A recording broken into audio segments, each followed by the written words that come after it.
Fala aí pessoal, tudo beleza? Mais um vídeo neste canal, muito motivado por uma reflexão de um inscrito aqui que comentou, o Ralph, que falou sobre os problemas defensivos do Flamengo. E eu fui pesquisar e tem um dado ultra preocupante, tá? Primeiramente, muito obrigado pela companhia, mais uma vez pela audiência, e vamos lá porque nesse canal não tem enrolação, tem análise por aqui. Vou pegar os números dos zagueiros Gustavo Henrique e Léo Pereira para trazer algumas coisas curiosas aqui no canal, tá? Sempre usando os dados do SofaScore. Vamos primeiro com o Gustavo Henrique, que tá aí na tela, né?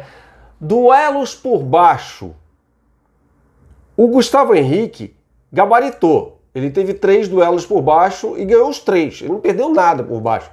Agora, por cima, 11 duelos, só ganhou 8, ou seja, perdeu 3 duelos pelo alto. Não pode para um zagueiro de 1,95 m, né, gente? E aí o Léo Pereira em contrapartida. Bota os números do Léo Pereira aí do SofaScore. Por baixo, no chão, ganhou 6 de 6. O cara foi muito bem por baixo, muito, inacreditavelmente bem. Só que por cima, ele só ganhou metade.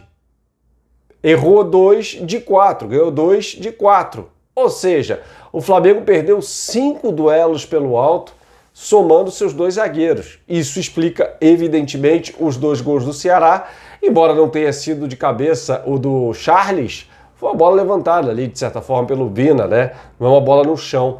Então, explica, e o primeiro gol, evidentemente, do Luiz Otávio, de cabeça, né? Tá explicado, né? Aí você transpõe isso para a zaga, transporta isso para a zaga do Ceará, também usando números do SofaScore. O Luiz Otávio teve 2 duelos pelo alto, ganhou os 2, um deles no gol, e o Thiago teve 2 duelos pelo alto e ganhou os 2, foram 3 melhor, 3 do Thiago e ganhou os 3.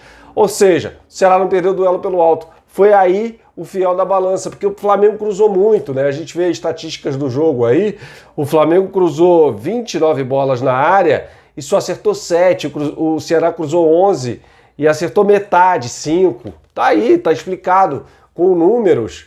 Porque o Ceará cruzou 11, acertou metade, 5, arredondando, claro. E o Flamengo cruzou 29, só acertou 7. É muito ruim o desempenho, é menos do que 25%.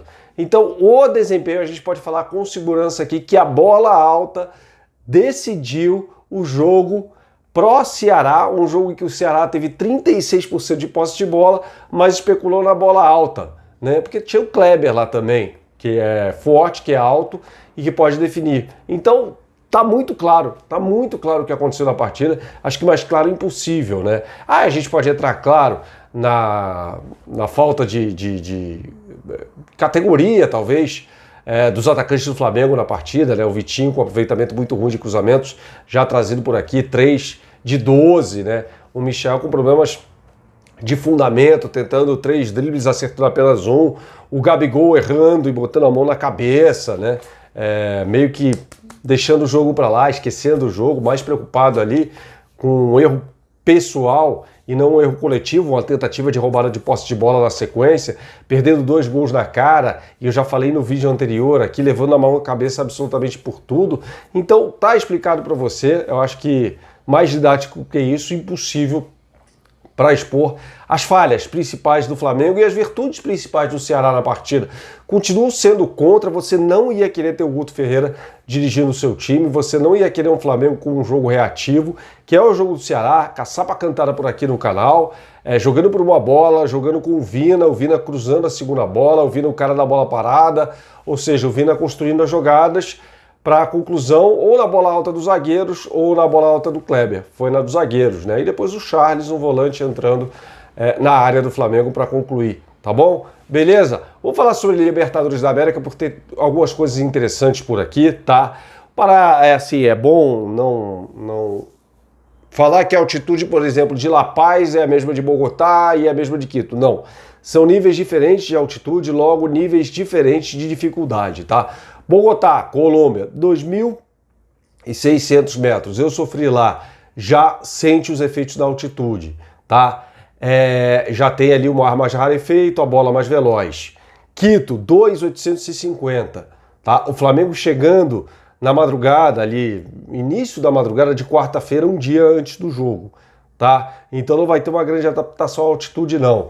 2.850 já é um ar mais rarefeito, já há mais dificuldade para respirar do que há em Bogotá, mas muito menos do que La Paz, por exemplo, pegando aqui a comparação com jogos que você já acompanhou o Flamengo, Potosí muito mais, né? 4.000 metros de altitude. Aí a necessidade em Potosí, por exemplo, do balão de oxigênio. Em La Paz, de vez em quando, 3.600 metros. A direção do Flamengo, claro, consultando o departamento médico do clube e de fisiologia também, não acredita que em Quito, 2.850 metros, seja necessário o uso de balões de oxigênio. Definitivamente não é, tá? Embora times tenham dificuldade jogando por lá. Ah, Bernardo, mas você consegue dar um exemplo de Quito aqui pra gente? Consigo vários, tá? O Fluminense perdendo o primeiro jogo da final da Libertadores para a LDU, Libertadores de 2008, por 4-2. O Brasil perdendo para o Equador no estádio Atahualpa, que não é o estádio onde o Flamengo vai enfrentar o Independiente Del Valle, né? O Casablanca, o campo da LDU, mas no Atahualpa, na eliminatória de 2001, perdendo por 1-0. Ah, mas é aquele jogo contra o Equador nas eliminatórias para a Copa de 94 e 93. Foi em Guayaquil, mesmo assim o Brasil empatou por 0-0. Ah, porque em Guayaquil dá para ter um desempenho, o Flamengo ganhou do Emelec. Emelec e Jorge Capo é o estádio. Guayaquil, nível do mar, que é onde o Brasil joga depois contra a equipe do Barcelona de Guayaquil. Tá entendendo? Não é porque é no Equador que obrigatoriamente tem problema de altitude, tá? Não. Você tem Quito, 2.850, relativizando aqui mais uma vez, ligeiramente mais difícil do que Bogotá, bem mais tranquilo em tese do que La Paz e muito mais tranquilo em tese também do que Potosí, mas mais complicado do que Guayaquil. Independiente Del Valle é um adversário melhor para o Flamengo, ou seja, mais difícil. É um time melhor, não melhor para o Flamengo, é um time melhor, é um time mais difícil de se enfrentar do que o Barcelona de Guayaquil. Tá? O Flamengo já enfrentou essas duas equipes nesse ano aqui, o Independiente Del Valle pela Recopa e o Barcelona de Guayaquil já pela Libertadores. Tá? O Barcelona não só é mais fraco, como também tem o atenuante de jogar numa cidade que fica no nível do mar.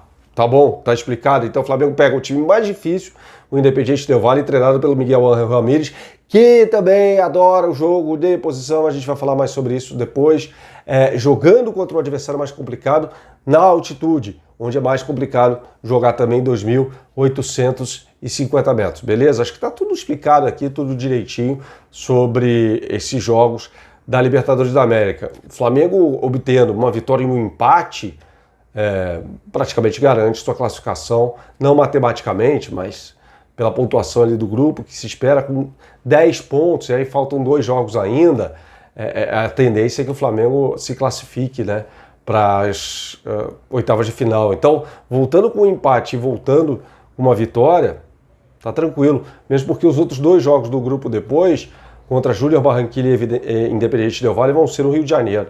Então, a matemática assim, mais difícil, vai fazer um tirão, jogar 2 jogos no Equador, mas já lima todos os jogos fora de casa da Libertadores na terceira e na quarta rodadas, respectivamente.